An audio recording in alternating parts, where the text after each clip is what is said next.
பிரெக்னெண்டா இருக்கீங்க, சைவ உணவுகள் தான் உங்களுக்கு சாப்பிட விருப்பமா இருக்குது, இல்ல நீங்க வந்து ஒரு வெஜிடேரியன் அப்படிங்கும்போது எந்த மாதிரியான ஃபுட் வந்து எடுத்துக்கலாம்? குவாலிட்டியான பன்னீர் வந்து வாங்கிக்கோங்க. இதுல வந்துட்டு கால்சியம் சத்து நிறைய இருக்குது, அதே மாதிரி புரோட்டீனும் வந்து அதிக அளவுல இருக்கு. இதுல வளரும் போது குழந்தையோட வளர்ச்சிக்கு தேவையான ஊட்டச்சத்துக்களை கொடுக்கக்கூடிய சத்துக்கள் பாத்தீங்க அப்படின்னா இந்த காராமணில இருக்குது. ஸோ முருங்கைக்கீரையை வந்து அடிக்கடி உங்க உணவுகள்ல சேர்த்துக்கோங்க. ப்ரொக்கோலி, அதுக்கப்புறம் பசலைக்கீரை, ஸோ இதையும் வந்து உங்க உணவுல சேர்த்துக்கோங்க.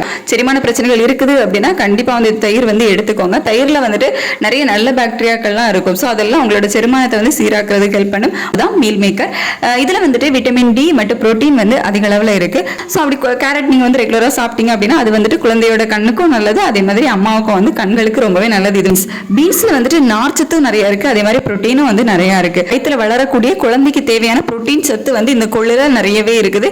இந்த கொள்ளு சாப்பிட்டீங்க அப்படின்னா தசைகளுக்கு வந்து சத்து போய் சேரும், தசைகள் வந்து உறுதியா இருக்கும்.